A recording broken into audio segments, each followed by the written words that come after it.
കരിക്ക് റീസെൻ്റ്ലി പൊരുൾ എന്ന പേരുള്ള ഒരു വെബ് സീരീസ് റിലീസ് ചെയ്തിട്ടുണ്ടായിരുന്നു. ഇന്ന് അതിൻ്റെ ഫിനാലെ എപ്പിസോഡായിരുന്നു. വെറും 5 എപ്പിസോഡേ ഉള്ളൂ ഈ ഒരു സീരീസിന്, പക്ഷേ ഗംഭീരമായിട്ടുള്ള 5 എപ്പിസോഡുകൾ.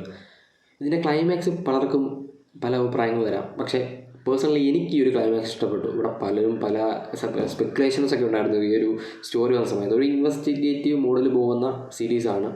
അനൂപ് അനിയനാണ് ഇതിനകത്ത് ലീഡിങ് റോൾ ചെയ്തിട്ടുള്ളത്. പിന്നെ ആൻസയും ഉണ്ട്, മാല പാർവതി ഉണ്ട്, ജെയിംസ് എലി ഉണ്ട്. ഇതിനകത്ത് ചെയ്തിരിക്കുന്ന എല്ലാവരും ഗംഭീരമായിട്ട് തന്നെ ചെയ്തിട്ടുണ്ട്. ഓരോ എപ്പിസോഡിലും നമുക്ക് ഇങ്ങനെ ക്ലിഫ് ഹാങ്ങറിൽ പല നമ്മൾ പറയില്ലേ, അതേപോലെ കൊണ്ട് നിർത്തുന്ന ഒരു സീരീസാണ്. അടുത്ത എപ്പിസോഡിന് വേണ്ടി വെയിറ്റ് ചെയ്യും നമ്മൾ. അങ്ങനെ കണ്ട ഒരു വെബ് സീരീസാണിത്. 5 എപ്പിസോഡിൽ ഒരു സിനിമ കണ്ട എക്സ്പീരിയൻസ് ഉണ്ട്. ഒരു സിനിമയായിട്ട് വേണമെങ്കിൽ ഈ ഒരു സീരീസിനെ ചെയ്യാമായിരുന്നു, കുറച്ച് വലിയ ബാനറിൽ ചെയ്യാമായിരുന്നു. പക്ഷേ ഇത് ഗംഭീരമായിട്ട് തന്നെ ചെയ്തിട്ടുണ്ട്. അപ്പോൾ ഈ ഒരു സീരീസിൻ്റെ ഫസ്റ്റ് എപ്പിസോഡ് കണ്ട സംബന്ധത്തിൽ തന്നെ ഫസ്റ്റ് എപ്പിസോഡ് കാണുമ്പോൾ തന്നെ നമുക്കൊരു ഇതിൻ്റെ കളർ ഗ്രേഡിങ് എടുത്തു പറയേണ്ടതാണ്. ഇത് എനിക്ക് തോന്നുന്നു മൂന്നാർ സൈഡിൽ എവിടെയാണ് ഏലത്തോട്ടങ്ങളൊക്കെ ഉള്ള അങ്ങനെ ഒരു ഹൈ റേഞ്ചിലാണ് സാധനം ഷൂട്ട് ചെയ്തിരിക്കുന്നത്. നമ്മൾ ഹൈ റേഞ്ചിലൊക്കെ പോകുമ്പം കുറച്ച് ഭയങ്കര കളർഫുള്ളായിരിക്കില്ല, കുറച്ചൊരു ഡാർക്ക്നെസ് എപ്പോഴും അവിടെ കാണും. ആ ഒരു ഡാർക്ക്നെസ് ഈ ഒരു വെബ് സീരീസിനത് ഫുള്ളുണ്ട്. അതേപോലെ തന്നെ ഇതിൻ്റെ ഒരു ഫിനാലെ എപ്പിസോഡിൽ ഗൂഡല്ലൂർ എന്ന് പറയുന്ന ഒരു സ്ഥലം കാണിക്കുന്നുണ്ട്. ഗൂഡല്ലൂർ നമ്മുടെ ഊട്ടിയ സ്ഥലം. അവിടുത്തെ സ്ഥലം കാണിക്കുന്ന ഒരു കളർ ഗ്രേഡ്, അതായത് അവിടുത്തെ ഒരു ചെറിയൊരു ടൗൺ കാണിക്കുന്ന ഒരു ഡ്രോൺ ഷോട്ട് ഉണ്ടാവും. അത് വേറൊരു ലെവൽ സാധനമാണത്. അപ്പം അങ്ങനെ പോകുന്ന ഒരു അടിപൊളി സീരീസാണ്. അപ്പം ഇതിൻ്റെ കഥ എന്താണെന്ന് വെച്ച് കഴിഞ്ഞാൽ, രവി എന്ന് പറയുന്ന ഒരു ചെറുപ്പക്കാരൻ അച്ഛൻ പോലീസായിട്ട് ജോലി ചെയ്തുകൊണ്ടിരുന്ന സ്ഥലത്തേക്ക് വരുന്നു. പണ്ട് മിസ്സായ ഒരു കുട്ടി, ആ ഒരു കുട്ടിയുടെ കേസാണ് അച്ഛൻ അവസാനം അന്വേഷിച്ചത്. അതിനുശേഷം അച്ഛൻ റിട്ടയറായി പോകുന്നു, അച്ഛൻ അവസാനം മരിക്കുന്നു. ആ ഒരു കണ്ടീഷനായി. അപ്പം ഈ മിസ്സായ കുട്ടിയുടെ അമ്മ മേരി വക്കീൽ ഈ അച്ഛന് കത്തുകൾ അയക്കുന്നുണ്ടായിരുന്നു, ഹരാസിങ് ആയിട്ടോ അല്ല കുറേ കത്തുകൾ അയക്കുന്നുണ്ട്. അപ്പം ഇനി കത്തയക്കരുത്, അച്ഛൻ മരിച്ചു എന്ന് പറയാനായിട്ടാണ് വരുന്നത്.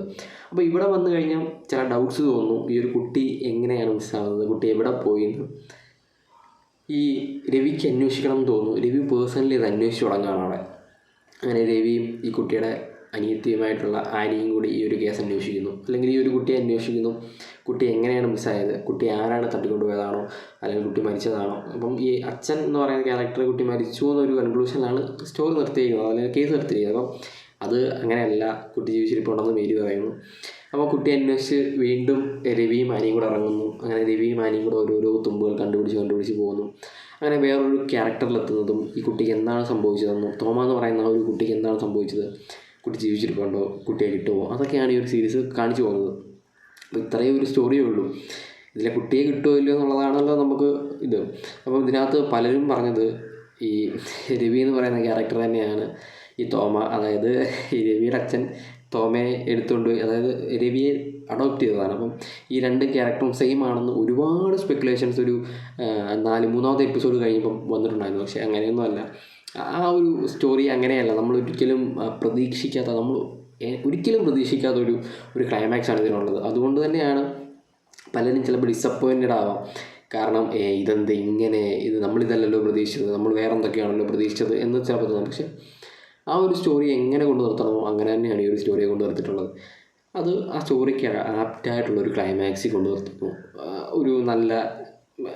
ഒരു ഹാപ്പി എൻഡിങ് ആണോ എന്ന് ചോദിച്ചു കഴിഞ്ഞാൽ ഒരു സൈഡിൽ ഹാപ്പി എൻഡിങ് ആണ്, എന്നാൽ സാഡ് എൻഡിങ് ആണോ എന്ന് ചോദിച്ചാൽ ഒരു സൈഡിൽ സാഡ് എൻഡിങ് ആണ്. അങ്ങനെ ഒരു ക്ലൈമാക്സിൽ കൊണ്ടു നിർത്തുന്നു, സാറ്റിസ്ഫൈഡ് ആയിട്ട് കൊണ്ടു നിർത്തുന്ന ഒരു സീരീസ്. അങ്ങനെയാണ് എനിക്ക്. അതായത് പലരും പറഞ്ഞു കരിക്കിൻ്റെ ക്വാളിറ്റി ഇപ്പോൾ ഇല്ലാന്ന്. പക്ഷേ ഈ ഒരു സീരീസ് കണ്ടു കഴിഞ്ഞാൽ നിങ്ങൾക്ക് ആ ഒരു പറഞ്ഞ കാര്യം മാറ്റാവുന്നതേ ഉള്ളൂ. കാരണം അത്രയ്ക്ക് ക്വാളിറ്റിയാണ്. ഒരു സിനിമ എടുക്കുന്ന എന്ത് ക്വാളിറ്റിയാണോ ആ ഒരു ക്വാളിറ്റിയിലാണ് ഈ ഒരു സാധനം എടുത്ത് വെച്ചിരിക്കുന്നത്. അതിൽ ഈവൻ ഓരോ ഷോട്ട്സ് ആയാലും, ഓരോ ക്യാരക്ടേഴ്സിൻ്റെ അഭിനയമായാലും, ബാക്ക്ഗ്രൗണ്ട് സ്കോർ ആയാലും എല്ലാം വേറെ ലെവലായിട്ട് തന്നെ ഒരു സിനിമ എങ്ങനെ കാണുന്നു ആ ഒരു ഫീലോടുകൂടി കാണാൻ പറ്റുന്ന ഒരു വെബ് സീരീസാണ് പൊരുൾ.